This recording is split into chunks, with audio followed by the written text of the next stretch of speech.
أرست زينام صلاتنا كابز حسبونا شرح بتتان وطينا حدنزنا بمتنخر بيرا وربحانا كنحلو يقباكم لو قدام منستر أبي أحمد قليصو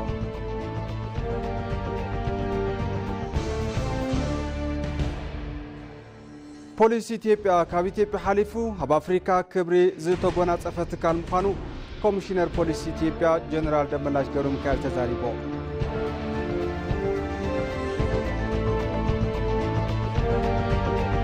كاب زينا وصاي أب تاريخ أمريكا بريزيدنت ترامب نفلما جزن سراويت مكرخال زوع البجت $1 تريليون محتاجهم تحبيرون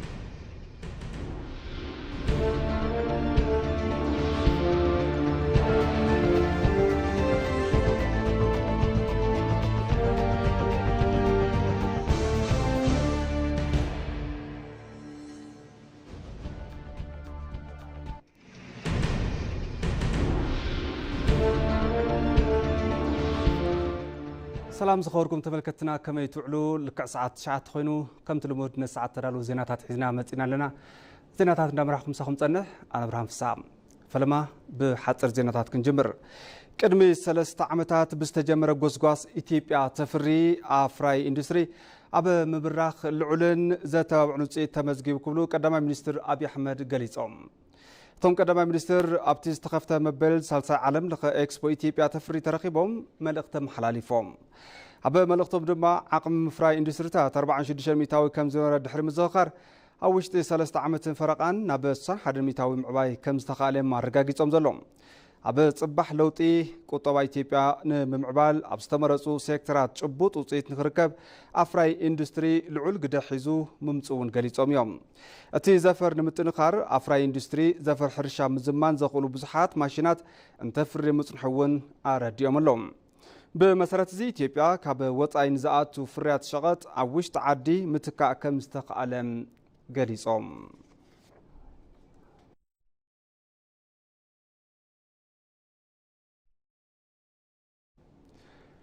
معالتي حربنياتات مخنيات بمقبار صباح سنة سرعات متكواس مدفع كم زكايد منستر مكلقال حاجر افليتوم 27 ميازيا 2017 عام تمرت نزخبر معالت حربنياتات مخنيات بمقبار عقاوة قحتا ساعات 10 حادن مدفع كم زتكواس منستر مكلقال فيدر اي قاليس اللهم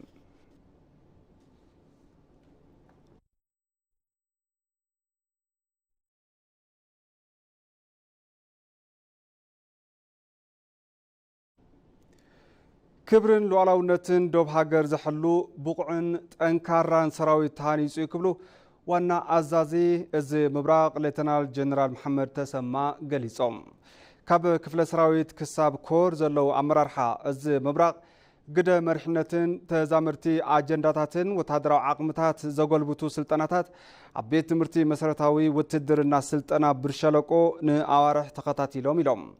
عبتي مرها قبري مدرز اسمعو ليتنال جنرال محمد تسمام كبرون لولاونتن دوب هاجر زحلو بقعن تنكاران سراويت مناطيوم غليصوم زلوم بقعات امرارحات سراويت اب استفرالي وتهدراوي فلطاتاتن تكنولوجين بمهناصو اب زخونه يكون قداجن لوخن ببقعات ناي ممرحن مفصامن عقمي تهانيص يون يلوم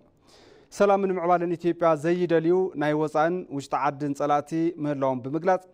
بزخونه يكون مقدي سلامن لولاونتن إثيوبيا بجግነት محلاو زخل سراويت كم زتهانص تزاريبوم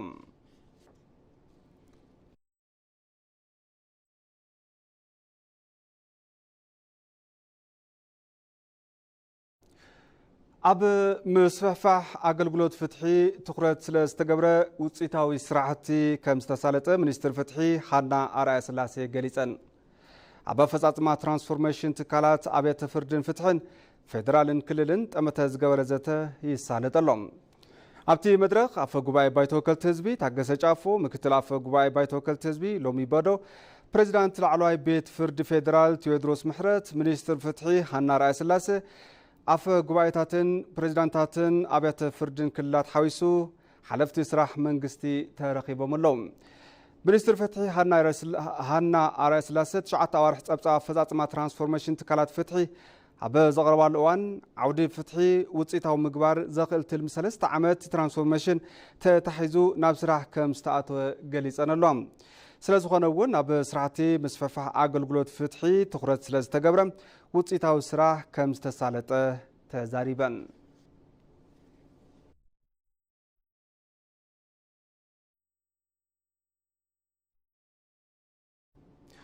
ኢትዮጵያ ንነጻነት ኮርያ ዝኸፈለቶ መስዋዕትነት ኣብ ልዕሊ ርክብ ክልቲአን ሃገራት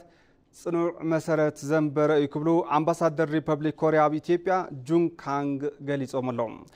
መበል 74 ክብረ በዓል ዘመቲ ኮርያ በፓርክ ዝኽሪ ወፈርቲ ኮርያ ብዝተፈላለዩ መርሃ ግብርታት ተኸቢሩሎም። ኣምባሳደር ጁን ካንግ ቅድሚ 74 ዓመታት ወታደራት ኢትዮጵያ ንሰላምን ነጻነትን ኮርያ መስዋዕትነት ከፊሎም እዮም ኢሎም። እቲ ዝተኸፍለ መስዋዕቲ ሪፐብሊክ ኮርያ ናብ ዝነበረቶ ንክትምለስ ካብ ምግባር ብተወሳኺ ኣብዚ ሕዚ እዋን ንዘላቶ ምዕባለ ርኡይ ኣስተዋፅኦ ምብርካት እውን ተዛሪቦም። ኢትዮጵያ ኣብ ምኽባር ሰላም ኮርያ ንዝነበራ ተሳትፎ መንግስትን ህዝብን ሪፐብሊክ ኮርያ ልዑል ክብርን ምስጋናን ከም ዘለዎም ገሊጾም።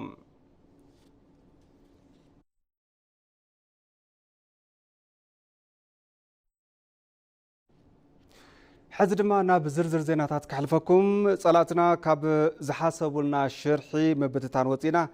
ሓድነትና ብምጥንኻር ብሄራዊ ረብሓና ክንሕሉ ይግባእ ክብሉ ቀዳማይ ሚኒስትር ፌደራል አብይ አሕመድ ገሊጾም። እቶም ቀዳማይ ሚኒስትር ነዚ ዝበሉ ብድምቀት ኣብ ዝተብዓለ መበል 116 ምስረታ በዓል ፖሊስ ፌደራል እዩ። ዛይድ ተስፋይ ተወሳኺ ኣለዋ።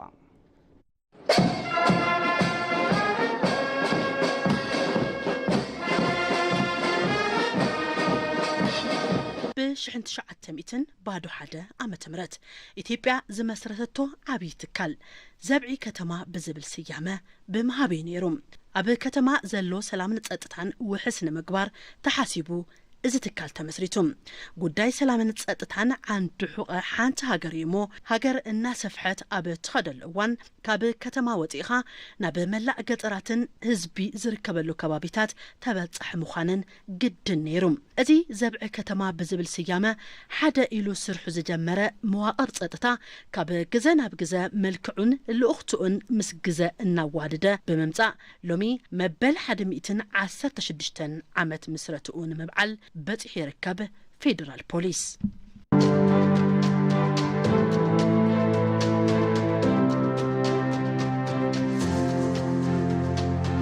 መበል 116 ዓመት ምስረታ ፌደራል ፖሊስ ብዝተፈላለዩ ምድለዋትን ሲምፖዚየማትን ክኽበር ድሕሪ ምጽናሕ ሎሚ 26 ሚያዝያ መጠቃለሊ ስነ ስርዓት ምስረትኡ ብዝተፈላለዩ ፖሊሳዊ ምርኢታት ኣብዚ ኣብ ከተማ አዲስ አበባ ኣብ መስቀል አደባባይ ሎሚ ብድሙቕ ተጸንቢሉ።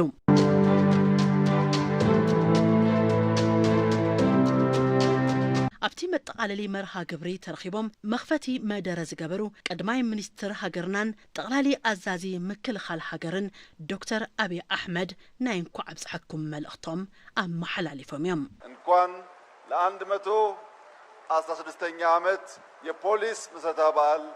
በሰላም አደረሳችሁ። እንኳዕ ን116 ዓመት በዓል ምስረታ ፖሊስ ኣብጽሕኩም። بمقطع قدماي منستر أبي بوليس فيدرال أوصير وزلو عدما كم قليل زير موهانون يخونبر تتكال نزوصور عدما زمتن عبيتن تكنولوجين كسنق التحساسيبهم بتوسخي قدماي منستر أبي كاب جزنا بجزا بوليس فيدرال الناخ عبتو زمتع عبيت بمنقاد صلاتنا كاب زحسبولنا حدنا ناي مبتتان شرح وطينا بهراوي ربحنا بمحلاو حدنتنا بمتنخر دليتاتنا فليتنا سلامنا بمتنخر مسغوربا بتي بحبار بمسرح حدنتنا نزيت عمومكنا كم أبوتاتنا بقلصمنا ممكات كخوني كبلو تزاريبهم يم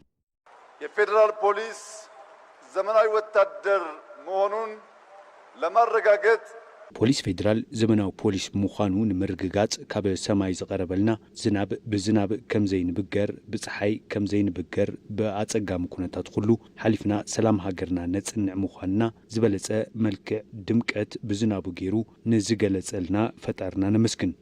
بمقطع قدماي منستر أبي بوليس فيدرال أوصير وزلو عدما كم قليل زير موهانون يخونبر تتكال نزوصور عدما زمتن عبيتن تكنولوجين ክሰንቕ ኣተሓሳሲቦም ብተወሳኺ ቀዳማይ ሚኒስትር ኣብይ ካብ ግዜ ናብ ግዜ ፖሊስ ፌደራል እናኸዓበቱ ዝመጽእ ዕቤት ብምንኣድ ጸላእትና ካብ ዝሓስቡልና ሕድሕድና ናይ ምብትታን ሸርሒ ወፂና ብሄራዊ ረብሓና ብምሕላው ሓድነትና ብምጥንኻር ድሌታትና ፈሊጥና ሰላምና ብምጥንኻር ምስ ጎረባብቲ ብሓባር ብምስራሕ ሓድነትና ንዘይጥዕሞም ግና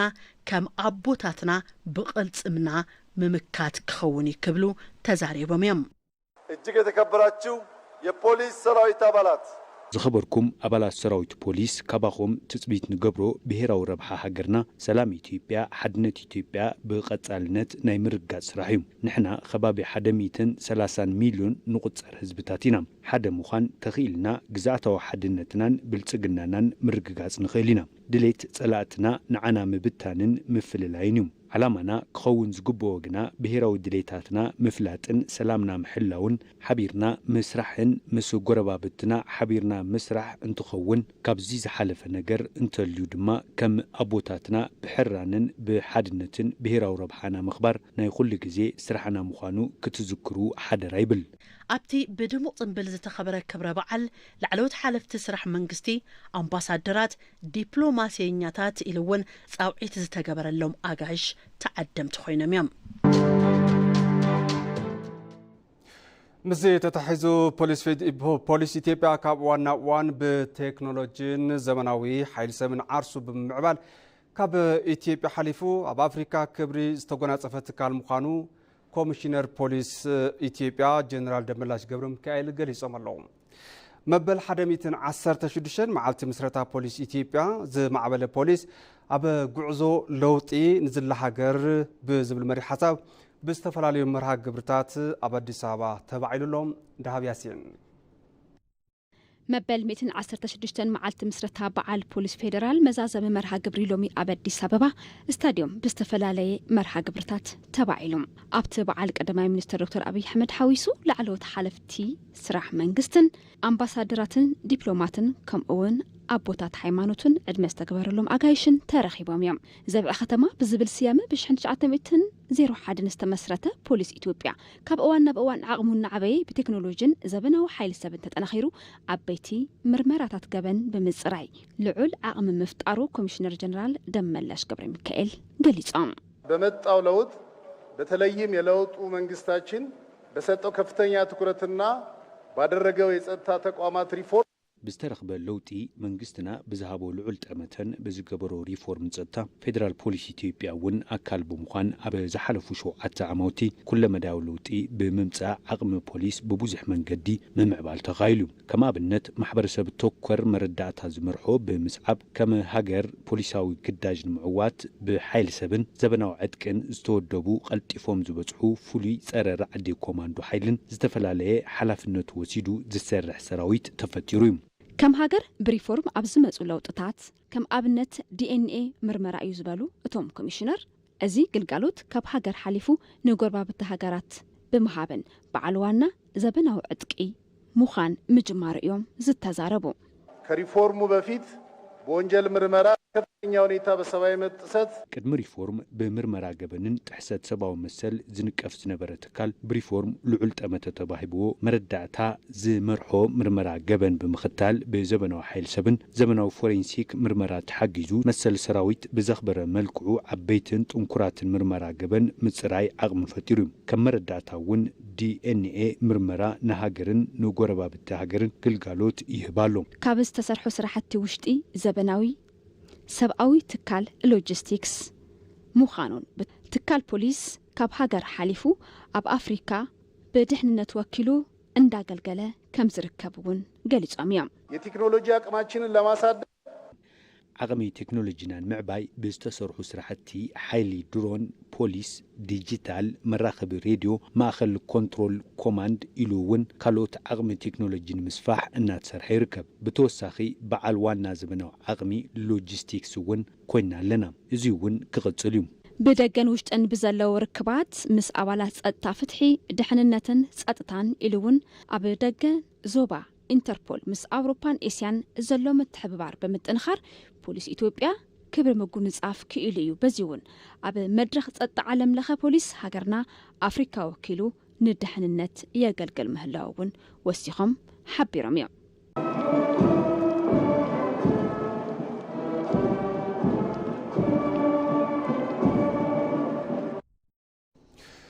ማድ ዜና ይቕጥል ተመልከቲ ሕዚ ድማ ናብ ዜና ወፃ ክስግረኩም ኣብ ታሪክ ኣሜሪካ ፕሬዚዳንት ትራምፕ ንፈለማ ግዜ ንሰራዊት